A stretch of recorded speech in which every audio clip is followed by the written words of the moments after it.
நேசிக்கிற நல்ல பிதாவே மே துதிக்கிறோம். உடைய நாமத்தை அறிவிக்க இந்த நேரத்தை தந்ததுக்காக நன்றிப்பா. உங்களோடு பேசுங்கப்பா. இயேசுவின் நாமத்தில் வேண்டிக் கொள்கிறேன் ஜீவனுள்ள நல்ல பிதாவே, ஆமென். உங்களோடு ஒரு 30 நிமிடங்கள் பேச இருக்கின்றேன். அருமையான ஒரு செய்தி தேவன் உங்களுக்காக கொடுத்தது. இதை நீங்கள் கவனித்து கேட்க வேண்டும். கவனித்து கேட்டால் நீங்கள் அதிகமான பயனடைவீர்கள். ரெண்டாவது, நல்ல ஒரு சமாதானம் இருக்கும். நிறையா தேவையில்லாத காரியங்களுக்கு நீங்கள் பாதுகாக்கப்படுவீர்கள். அதனால் இந்த செய்தியை தேவன் நமக்கு தந்திருக்கிறார், எனக்கும் உங்களுக்கும். பெரியவங்களாக இருக்கலாம், சின்னவங்களாக இருக்கலாம், தலைமை அதிகாரிகளாக இருக்கலாம், ஏதோ ஒன்றிலே நீங்கள் தலைமைத்துவம் உள்ளவர்களாக இருக்கலாம். அதுக்கேற்ற ஒரு வார்த்தையை இந்த 30 நிமிடங்கள் தேவனுடைய சமூகத்திலே நாம் செலவழிக்க இருக்கின்றோம். ஒரு சிறுவனாக ஒருவன் இருக்கும்போது அந்த சிறுவன் பள்ளிக்கூடத்திலே படிக்க போகின்ற காலங்களிலே அவனுக்கு தலைமை ஆசிரியரை பார்க்கும்போது நாமும் இப்படி ஒரு நாள் ஒரு பெரிய தலைமை அதிகாரியாக இருக்க வேண்டும் என்றதான ஒரு பெரிய ஆசை உள்ளவனாக காணப்பட்டான் சிறு வயதில் இருந்து. அதன் பின்பு அவன் அந்த +2 முடித்துவிட்டு காலேஜுக்கு போகிறான். கல்லூரி படிப்புக்கு போயிருக்கும் காலத்திலும் அங்கே உள்ள கல்லூரி முதல்வரை பார்க்கின்றான். தலைமைத்துவம் மிக நன்றாக இருக்கின்றது, அனைவரும் மதிக்கின்றார்கள், சிறப்பானது தலைமைத்துவம் என்பது அவனுக்கு ரொம்ப ஆசையாகிவிட்டது. உடனே அவன் ஊக்கமாக படிக்கின்றான். அந்த கல்லூரி படிப்பை ரொம்ப சிறப்பாக படிக்கின்றான். படித்து எல்லாவற்றிலும் அவார்டு வாங்குகிற அளவுக்கு நல்ல மதிப்பெண்களை வாங்கி வெற்றி பெற்றான். வெற்றி பெற்று ஒரு நாள் அவன் ஒரு கல்லூரியிலே தலைமை பதவியை ஏற்றுக்கொண்டான். அவனுக்கு அந்த சிறுவன் இப்போது வாலிபனாகி அவன் தலைமை பதவியிலே உட்கார்ந்திருந்தான். தலைமை பதவியிலே இருக்கும்போது பல சிறப்பான காரியங்கள் நடைபெற்றது. பெரிய விழா கொண்டாடினார்கள். அவனுடைய தலைமையேற்ற அந்த நாள் வெகு சிறப்பான ஒரு நாளாக இருந்தது, மகிழ்ச்சியாகவும் இருந்தது. ஆனால் அந்த பதவியேற்று சில நாட்களுக்குள்ளே அவனுக்கு சில சிறப்பு உரிமைகள் கொடுக்கப்பட்டன. பரவசமூட்டும் சந்தர்ப்பங்கள் வந்தன. மிகுந்த மகிழ்ச்சியாக இருந்தான். ஆனால் அதோடு சேர்ந்து கடினமான காரியங்களும் அவனை சந்திக்க நேரிட்டது. அதோடு கூட அநேக வேதனைகளும் வந்தன. அநேக வேதனைகள். தலைமைத்துவம், இந்த செய்தியின் தலைப்பாக தலைமைத்துவம் கடினமானது என்று தலைப்பு கொடுக்கின்றேன் இந்த அருமையான செய்திக்கு. அவனுக்கு பரிசுகளும் பாராட்டுகளும் மதிப்பும் சில சிறப்பான தன்மைகளும் கிடைத்தாலும் அதோடு கூட பல வேதனைகளும் கூடவே வந்தன. அப்பொழுது அவனுடைய மனது காயப்பட்டது, கஷ்டப்பட்டது. ஏன் நாம் இந்த தலைமை பதவிக்கு வந்தோம்?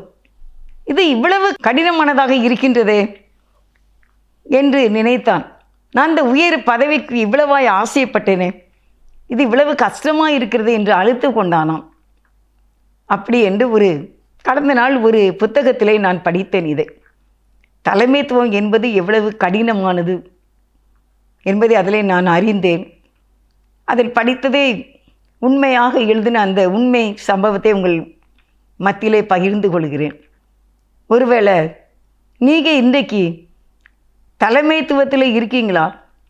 தலைமையாக, குடும்பத்தில் கணவனாக தலைமை, இல்லை பெண்ணு தலைமையாக, ஒரு ஆசிரியர் ஒரு ஹெச்எம் போஸ்டில், இல்லை ஒரு பிரின்சிபாலாக, இல்லை டாக்டராக, இல்லை நீங்கள் ஒரு அமைச்சராக, இல்லை கலெக்டராக, ஏதோ ஒரு சூப்பரண்ட் ஆஃப் போலீஸாக, ஏதோ ஒன்றிலே நீங்கள் தலைமைத்துவத்தில் இருக்கின்றீர்கள். மதிப்பு தான், மரியாதை தான்.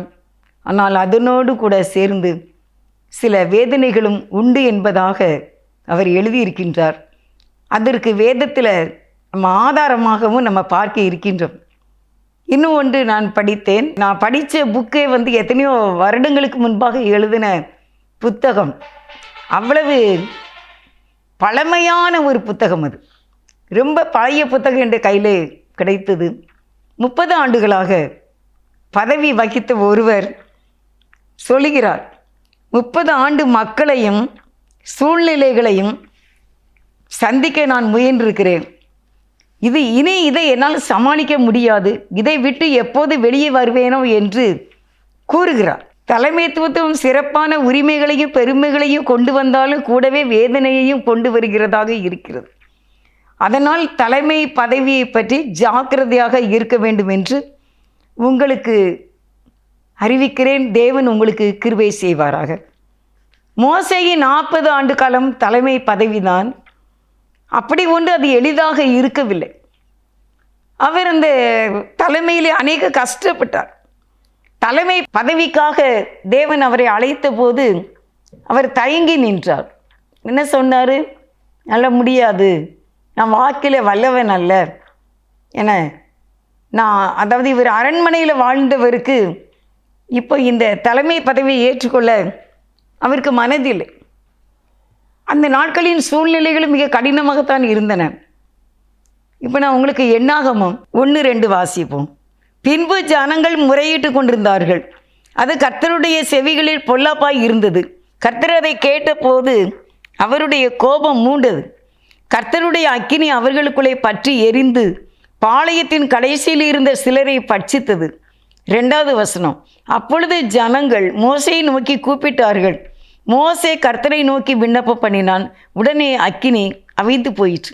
ஜனங்கள் தேவனை நோக்கி முறையிட்டு கொண்டிருந்தார்கள். இது மோசேக்கு ரொம்ப கசப்பான ஒரு காரியமாக இருந்தது. தேவனுடைய பார்வைக்கு பொல்லாப்பாக இருந்தது. அவர்கள் தேவனை நோக்கி முறையிடுகிறார்கள். ஜனங்கள் முறையிட்டு கொண்டு இருக்கிறார்கள். உடனே அக்கினி எரிகிறது, அக்கினி பற்றி எரிகிறது. உடனே மோசே என்ன செய்தார்? அவரால் என்ன செய்ய முடியும்? 40 லட்சத்துக்கு அதிகமான ஜனங்கள் என்று சில பரிசுத்தவான்கள் சொல்லுகின்றார்கள். முதலாவது பெறப்பட்டது 6 லட்சம் வாலிபர்கள் தான். முதியோர், பெண்கள், குழந்தைகள் சேர்க்கப்படவில்லை. அதனால் 40 லட்சத்துக்கு அதிகமான ஜனங்கள் இருக்கலாம் என்று நினைக்கிறார்கள், சொல்லுகிறார்கள். இவ்வளவு மக்களும் முறையிட்டு கொண்டு இருக்கும் பொழுது அக்கினி அங்கே பற்றி எரிந்தது. சிலரை பட்சித்தது. அக்கினி சிலரை கொன்று விட்டது. உன்னை மோசே இதை பார்க்கிறார். பார்த்துட்டு அவர் தானே தலைமை. அவர் வானத்தை நோக்கி கர்த்தரை நோக்கி கதறுகிறார். ஜனங்களும் மோசையை நோக்கி கூப்பிடுகிறார். என்ன அக்கினி இறங்குது, நிறைய பேர் செத்து போயிட்டாங்களாப்பா, அக்கினினால தீ எரிஞ்சு செத்து போயிட்டாங்களாப்பா அப்படின்னு மோசையை நோக்கி கூப்பிடுகிறார்கள்.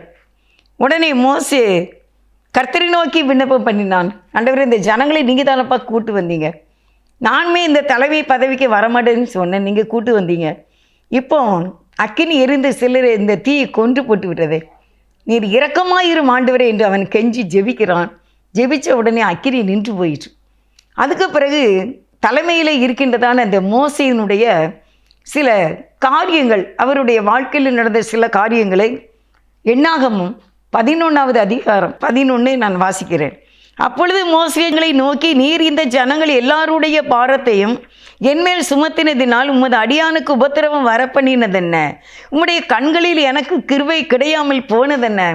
ஐயோ, இந்த ஜனங்கள் அநேகர் இப்படி தீப்பிடித்து எரிந்து விட்டார்களே, ஜனங்கள் என்னை நோக்கி முறையிடுகிறார்களே, நான் என்ன செய்வேன்? இந்த ஜனங்களுடைய இவ்வளவு பெரிய பாரத்தையும் என்மேல் சுமத்தினால் உமது அடியானுக்கு உபத்திரவம் வர பண்ணினது என்ன? என்ன இந்த ஜனங்கள் என்னை நோக்கி கதறுகிறார்களே, எனக்கு உன்னுடைய கண்ணில் கிருபை கிடைக்கலையா? எனக்கு தாங்க முடியல. என் கண் முன்னாக இவ்வளோ ஜனங்கள் எரிந்து விட்டார்கள். ஜனங்கள் முறையிடுகிறார்கள், அழுகிறார்கள். மோசையை நோக்கி நாங்கள் அங்கே இருந்திருப்போம், ஏன் கூட்டு வந்த? முறையிடுகிறார்கள். தலைமையானவனுக்கு தானே இது பாதிக்கும்.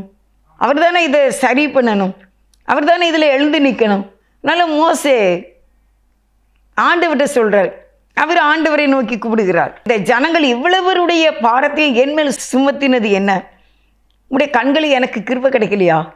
12வது வசனம்.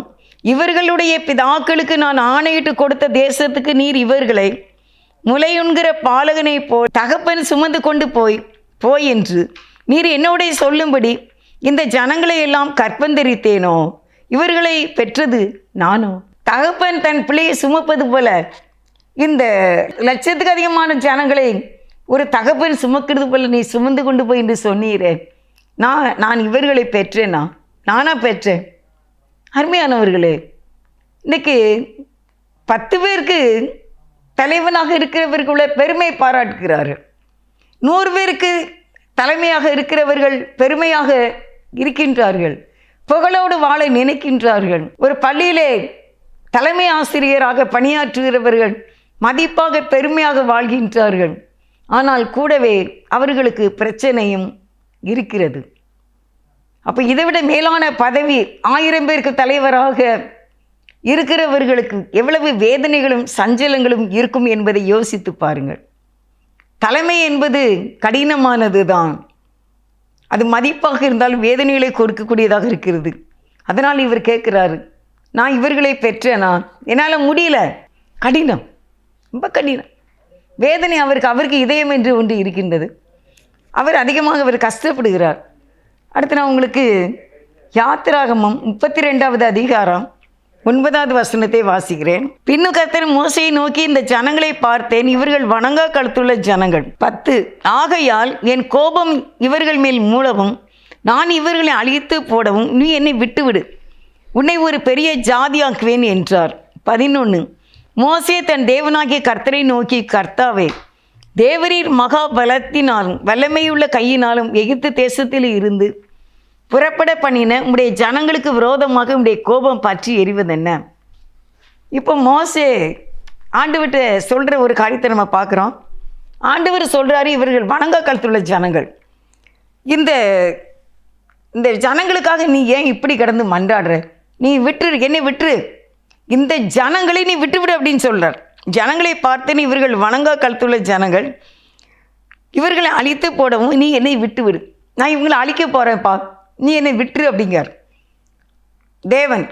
ஆனால் தலைமையில் இருக்கிற மோசே என்ன சொன்னார் அப்படின்னா, இல்லை, நீங்கள் மகாபலத்தினாலும் வல்லமையினாலும் எகிப்திலிருந்து இந்த ஜனங்களை கொண்டு வந்தது லேசான காரியம் கிடையாது.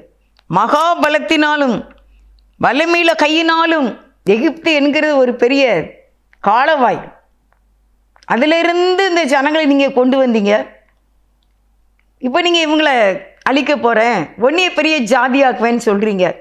நானும் அப்படி பெரிய ஜாதியாக வேண்டாப்பா, இந்த ஜனங்களை காப்பாற்றும் என்று கேட்கின்றான் தலைமை.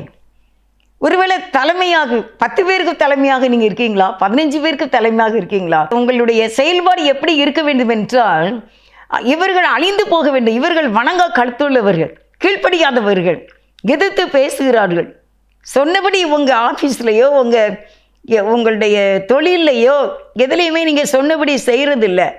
அதனால் இவங்கள் அழிந்து போட்டும் என்று சொல்லி ஒரு தலைமை நினைக்கக்கூடாது என்பதற்கு ஆதாரமாக இந்த வசனத்தை நான் வாசித்தேன். நான் இவர்களை அழிப்பேன், என்னை விட்டுவிடு, அழிக்கட்டும்னு, நான் பெரிய ஜாதியாக்குவேன் அப்படின்னு சொல்கிறார். மோசே சொன்னார், இல்லை வேண்டாம், நீங்கள் என்னை அழைக்கும் போதே நான் தயங்கி தான் வந்தேன் இந்த வேலைக்கு. உங்களுடைய கோபம் இப்படி பற்றி எறிகிறது என்ன ஒரு உரையாடல், என்ன ஒரு அன்பு! இப்படி ஒரு மோசையுடைய இதயத்தை நீங்கள் நினச்சி பாருங்கள். அவர் என்ன சொல்கிறார் அப்படின்னா, என் பேரை கூட நீங்கள் கிறுக்கி போடாலும் பரவாயில்ல அப்படின்னு சொல்கிறார். அந்த அளவுக்கு அவர் ஜெபம் பண்ணுகிறதை நம்ம பார்க்கிறோம். அடுத்து நான் உங்களுக்கு வாசிக்கேன் பாருங்கள். 12 மலைகளில் அவர்களை கொன்று போடவும் பூமி மேல் இராதபடிக்கு அவர்களை நிர்மூலமாக்கவும் அவர்களுக்கு தீங்கு செய்யும் பொருட்டே அவர்களை புறப்பட பண்ணினார் என்று எகிப்தியர் சொல்லுவானேன். உம்முடைய கோபத்தின் உக்கிரத்தை விட்டு திரும்பி எமது ஜனங்களுக்கு அவர்கள் மேல் பரிதாபம் கொள்ளும். ரெக்கமெண்டேஷன் பண்ணுறாரு ஜனங்களுக்காக. ஜனங்கள் கீழ்ப்படியில், வணங்கா கழுத்துள்ள ஜனங்கள், பிள்ளைகள் கீழ்ப்படியில்லைன்னா பெற்றோருக்கு எவ்வளோ வருத்தம், ஆசிரியர்கிட்ட பிள்ளைகள் கீழ்ப்படியில்லைன்னா எவ்வளோ கோபப்படுறாங்க, எவ்வளோ எரிச்சலாக இருக்கும், வேதனையாக சஞ்சலமாக இருக்கும். இவ்வளோ ஜனங்களுக்காகவும் இந்த மோசை எரிச்சல் படாமல் ரெக்கமெண்டேஷன் பண்ணுறார்.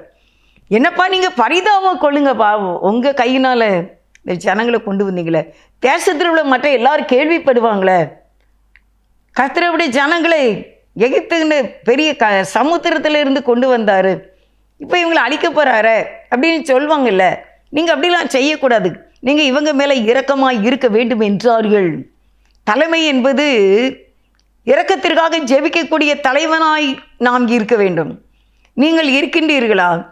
நீங்கள் அநேகருக்கு தலைமையாக இருக்கின்றீர்களா? 1000 முட்கள் குத்ததான் செய்யும், 1000 வேதனைகள் வரத்தான் செய்யும், 1000 பேர் 1000 கேள்விகளை கேட்பார்கள், மறைமுகமாக பேசுவார்கள். உங்கள் மனசில் ஒன்றும் இருக்காது. தலைவன் என்ற பதவியில் இருக்கின்ற நீங்கள் எல்லாரும் நன்றாக இருக்க வேண்டும் என்று நினைப்பீர்கள். ஒருவேளை நீங்கள் ஒரு பெரிய பாஸ்டராக இருக்கலாம், ஒரு குருவானவராக இருக்கலாம், இல்லை நீங்கள் ஒரு கமிட்டியில் தலைவனாக இருக்கலாம், இல்லை ஒரு பெண்கள் ஐக்கியத்தில் நீங்கள் ஒரு பெரியவர்களாக இருக்கலாம். எதுலேயுமே எங்கேயுமே சங்கமாக இருக்கட்டும், சமுதாயமாக இருக்கட்டும், இந்த பெண்கள் மகளிர் குழுவாக இருக்கட்டும், மகளிராக இருக்கட்டும், ஆண்களாக இருக்கட்டும், அவர்கள் கூடுகையாக இருக்கட்டும், பெரிய பஞ்சாயத்தாக இருக்கட்டும், ஆர்ஐயாக இருக்கட்டும், தாசில்தாராக இருக்கட்டும், போலீஸாக இருக்கட்டும், டிப்பை சூப்பரண்ட் ஆஃப் போலீஸாக இருக்கட்டும், கலெக்டராக இருக்கட்டும், யாராக இருந்தாலும் இந்த மோசேயினுடைய நிலைமையை நம்ம பார்க்கும்போது மோசேயுடைய இதயம் எப்படி இருந்துச்சு அப்படின்னா, அவர் ஒரு இரக்கத்தின் வடிவமாக நான் பார்க்கின்றேன்.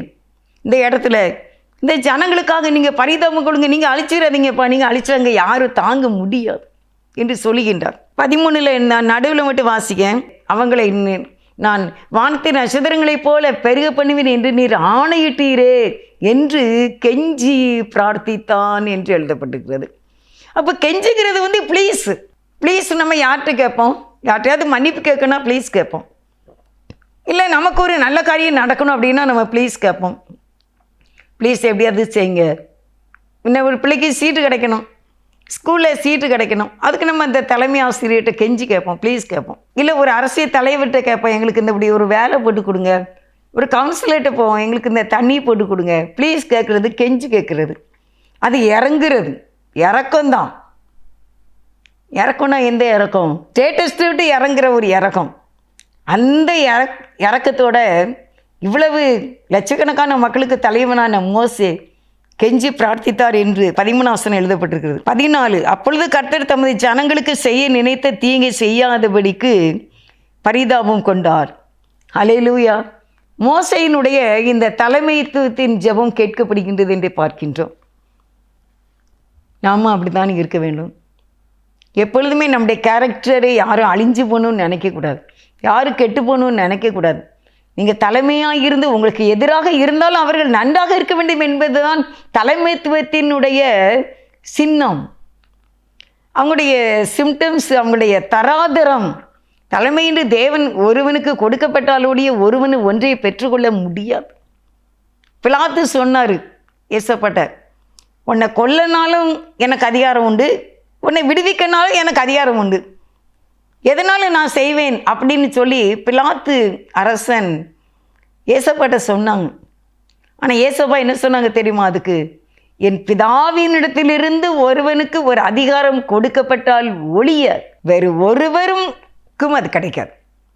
நீங்கள் 10 பேருக்கோ 100 பேருக்கோ 50 பேருக்கோ நீங்கள் ஒரு தலைமையாக உங்களை கண்டவுடனே எழுந்து நிற்கின்றார்கள் என்றால் அந்த அதிகாரம் உங்களுக்கு தேவனால் கொடுக்கப்பட்டது. நீங்கள் தேவனுக்கு மகிமையை செலுத்த வேண்டும், தேவனை தான் நீங்கள் துதிக்க வேண்டும். அப்போ அப்படிப்பட்ட அந்த தலைமையிலே இருக்கின்ற அந்த மோசேயினுடைய நிலைமை கெஞ்சி பிரார்த்திக்கிறார். நாமும் இரக்கம் உள்ளவர்களுக்கு இரக்கம் காட்ட வேண்டும் என்று, தலைமைத்துவத்தில் உள்ளவர்களுடைய பாதை கடினமாக இருந்தாலும் நீங்கள் அப்படிப்பட்டவர்களாக இருக்க வேண்டும் என்று தேவனுடைய ஆலோசனை உங்களுக்கு கூறுகிறது பரிசுத்த வேதம். பெரிய பாஸ்டராக இருக்கலாம், பாஸ்டராக இருக்கலாம். யார் இந்த செய்தி நீங்கள் கேட்கின்றீர்களோ நான் தெரியாது. நீங்கள் என்னை பார்ப்பீர்கள், நான் உங்களை பார்க்க மாட்டேன். ஆனால் கர்த்தருடைய வார்த்தையை உங்களுக்கு சொல்லுகின்றேன். அடுத்து நீங்கள் பார்த்தீங்கன்னா தலைமையினுடைய நிலைமை என்ன?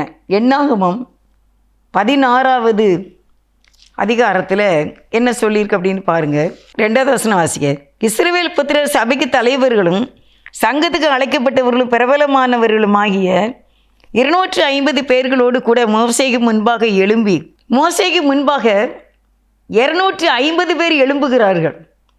எழும்பி கேட்குறாங்க, மோசேக்கும் ஆரோனுக்கு விரோதமாய் கூட்டம் கூடி அவர்களை நோக்கி, நீங்கள் மிஞ்சி போகிறீர்கள், சபையார் எல்லாரும் பரிசுத்தமானவர்கள், கர்த்தர் அவர்கள் நடுவில் இருக்கிறாரே, இப்படி இருக்க கர்த்தருடைய சபைக்கு மேலாக உங்களை ஏன் உயர்த்துகிறீர்கள் என்றார்கள். மோசே அதை கேட்டபோது முகங்குப்புற விழுந்தான்.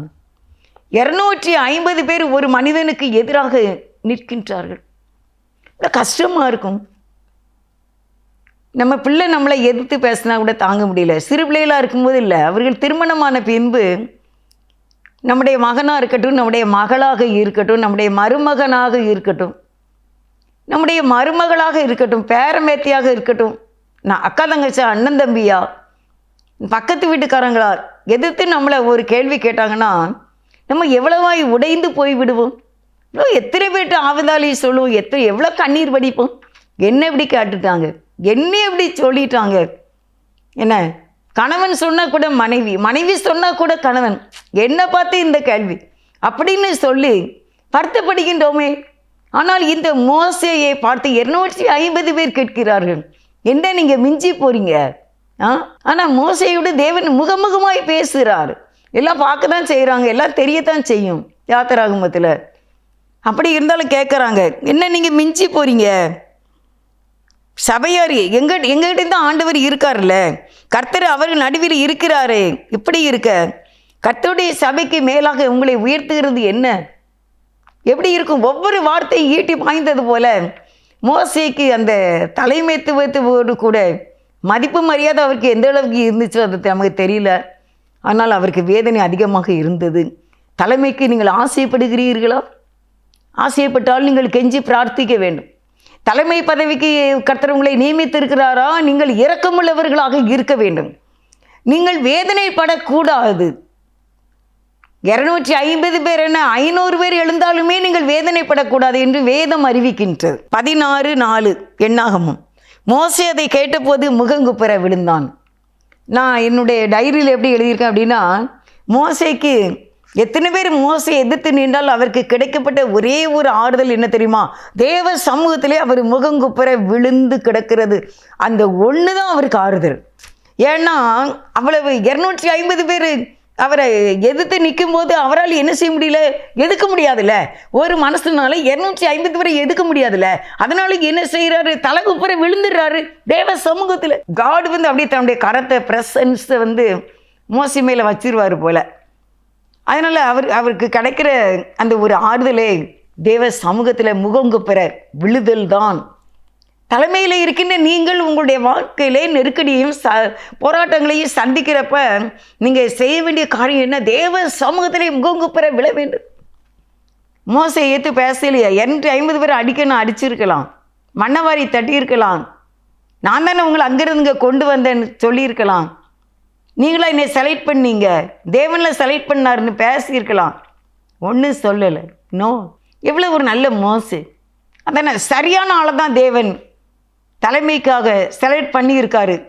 அன்றைக்கு அந்த மோசை இன்றைக்கு உங்களையும் அப்படி தான் செலக்ட் பண்ணி வச்சுருக்காங்க. நீங்கள் யார் இந்த செய்தி கேட்குறீங்களோ, நீங்கள் தலைமையில் இருக்கீங்களா, நீங்கள் கெஞ்சி தேவனை நோக்கி முகங்குப்புற விழுந்து ஜெபிக்கிறவங்களாக இருக்க வேண்டும். ஜனங்களுக்காக, உங்களுடைய டிபார்ட்மெண்ட்டில் உள்ளவங்களுக்காக பரிதாபம் கொண்டு ஜெபிக்கிறவங்களாக நம்ம இருக்க வேண்டும். ஜனங்கள் எப்பொழுதும் சண்டை செய்து பஞ்சாயத்து கொண்டு வருவார்கள். மோசே சொல்கிறார், என்னால் இதை ஒருவனால் தாங்க முடியாது. எண்ணாகமம் 11வது அதிகாரம் 25வது வசனத்தில் வாசிக்கிறேன் பாருங்க. கர்த்தர் மேகத்தின் மேல் இறங்கி அவனோட பேசி அவன் மேல் இருந்த ஆவியை மூப்பராகி அந்த 70 பேர் மேலும் வைத்தார். அந்த ஆவி அவர்கள் மேல் வந்து தங்கின மாத்திரத்தில் தீர்க்க தரிசனம் சொன்னார்கள், சொல்லி பின்பு ஓய்ந்தார்கள். அதாவது 70 பேரை நியமிக்காங்க இந்த பஞ்சாயத்து பண்ணுறதுக்கு. மோசே ஒருவனால் தாங்க முடியாது என்று அந்த 70 பேருக்கு கொடுக்காங்க தேவன். அப்படி கொடுக்கும்போது இந்த மோசே, ஐயோ என் மரியாதை பெயருமே, என் மகிமை பெயருமே, என்ன என்கிட்ட உள்ள ஆவியை நீங்கள் 70 பேருக்கு கொடுத்துருவீங்களா, அப்போ நான் என்ன செய்யட்டும்? ஒன்றுமே சொல்லலை. அவங்க சந்தோஷமாக இருந்தாங்க மோசே. ஏன்னா அழைப்பு தான் தேவன் கொடுத்த கிருபை தான் என்று தான் சொல்ல வேண்டும். இன்றைக்கு தலைமையாக இருக்கிற நீங்கள் தேவனுடைய பரிசுத்த ஆவியினாலே நீங்கள் பொறாமை அற்றவர்களாக இருக்க வேண்டும். எல்லாரும் நல்லா இருக்க வேண்டும் என்று நினைக்க வேண்டும். தலைமையில் இருக்கிறவர்கள் உங்களுக்கு கீழே இருக்கிற அனைவரும் வாழ்ந்திருக்க வேண்டும் என்று நினைக்க வேண்டும். எனக்கு கீழே இருக்கிற எத்தனை பேர் விசேஷமாக இப்போ நம்முடைய பிரதமராக இருக்கட்டும், நம்முடைய முதலமைச்சராக இருக்கட்டும், எல்லா எம்எல்ஏக்கள், இந்தியாவில் உள்ள அனைத்து எம்எல்ஏக்கள், எம்பிக்கள், என்ன இன்னும் கலெக்டர்ஸ், இன்னும் பஞ்சாயத்து தலைவர்கள், RI, tahsildar, VO officer, councillors, யாராக இருந்தாலும், ஒரு கிராம அதிகாரி, ஒரு காலேஜ் ப்ரொஃபஸர், ஒரு ஸ்கூலில் ஒரு ஆசிரியர், ஒரு சத்துணவில் அமைப்பாளர், ஒரு பால்வாடி டீச்சர், நீங்கள் தலைமையில் இருந்தால் நீங்கள் செய்ய வேண்டியது எல்லாரும் நல்லா இருக்க வேண்டும் என்று நினைக்க வேண்டும். உங்களை சார்ந்து உங்களுக்கு கீழே இருக்கிறவங்க அழிஞ்சு போகக்கூடாதுன்னு என்றைக்குமே நினைக்காதீங்க. மோசே அதற்கு ஆதாரமாக இருக்கின்றார். அவர்கள் எல்லாரும் வாழ்ந்திருக்கட்டும். எங்கள் தலைமையினுடைய ஜெபத்திலே நாங்கள் வாழ்கின்றோம் என்று சிறப்பான மதிப்பை பெற்றவர்களாக உடைய தலைமை பதவி காணப்பட வேண்டும் என்று சொல்கின்றேன். பொறாமை இல்லை. இவர் மேலே இருந்த ஆவியை 70 பேருக்கு கொடுத்துருக்கு. ஆனால் இவர் பொறாமைப்படவில்லை. என்னாகமோ 1 16 17 அப்படிதான், அதை தான் சொல்லியிருக்கார் ஆண்டவர். அந்த ஆவியை அவர்கள் மேல் வைக்கிறார். இவர் பொறாமைப்படவில்லை. எனது பதவியை பறிப்பயிருமோ அப்படின்னு நினைக்கல, பயப்படலை. தனது பொறுப்புகளை மற்றவர்களோடு ஷேர் பண்ண மனதுள்ளவராய் இருந்தார். தனது மேலான இந்த தலைமைத்துவத்தில் கர்த்தரின் மகிமை இருக்க வேண்டும் என்று தீராத வாஞ்சையும் விடாப்பிடியும் உள்ளவராக இருந்தார். யாத்திராகமம் 33:14 வாசிக்கிறேன். அப்பொழுது கர்த்தர் தமது ஜனங்களுக்கு செய்ய தீங்கை செய்யாதபடிக்கு பரிதாபம் கொண்டார். தேவன் என்ன செய்கிறார்? அந்த இவருடைய ஜெபத்தை கேட்டு அவர் பரிதாபம் கொண்டார் என்றுதான் எழுதியிருக்கிறது. அப்போ நம்ம இந்த நாட்களிலேயே ஜனங்களுக்காக பரிதாபப்படுகிறவர்களாக, அவர்கள் மேல் பொறாமை அற்றவர்களாக நம்ம காணப்பட வேண்டும் என்று நம்ம பார்க்கின்றோம். அதாவது யாத்திராகமம் 33:14 அதற்கு அவர், என் சமூகம் உனக்கு முன்பாக செல்லும், நான் உனக்கு இளைப்பாறுதல் தருவேன் என்றார். இந்த ஒரே ஒரு வார்த்தை தான் மோசேக்கு ரொம்ப ஆறுதலாக இருந்தது. என் சமூகம் உனக்கு முன்னால் வரும்பா, நீ அதனால் என்ன செய்யாத, பயப்படாத, நீ போய்கிட்டே இரு அப்படின்னு சொன்னதுனால அவர் ஆறுதலாக சந்தோஷமாக அந்த தலைமை பதவியை சிறப்பாக முடிக்கின்றார். கடைசியாக ஒரு வசனத்தை சொல்லி இந்த செய்தியை நான் நிறைவு செய்கின்றேன். எண்ணாகமும் 12வது அதிகாரம் 7வது வசனம். இப்படிப்பட்ட ஒரு சாட்சியை ஒரு தலைவன் பெற வேண்டும். என் தாசனாகிய மோசேயோ அப்படிப்பட்டவன் அல்ல, என் வீட்டில் எங்கும் அவன் உண்மையுள்ளவன். 8வது வசனம். நான் அவனுடன் மறைப்பொருளாக அல்ல, முகமுகமாகவும் பிரத்யட்சமாகவும் பேசுகிறேன். அவன் கர்த்தரின் சாயலை காண்கிறான். இப்படி இருக்க நீங்கள் என் தாசனாகிய மோசேக்கு விரோதமாக பேச உங்களுக்கு பயம் இல்லாமல் போனதென்ன? என் தாசனாகிய மோசே எங்கும் உண்மையுள்ளவன், அவனுக்கு விரோதமாய் நீங்கள் பேசுவதற்கு நீங்கள் பயம் இல்லாமல் போனதென்ன? அவர் எங்கும் உண்மையுள்ளவன். தலைமைதான் பொறாமப்படலை, பதவி பறிபீடுமோ நினைக்கல. ஆனால் எங்கும் உண்மையுள்ளவனாக தலைமை இருக்க வேண்டும். அதற்கு மோசே ஆதாரமாக இருக்கின்றார்.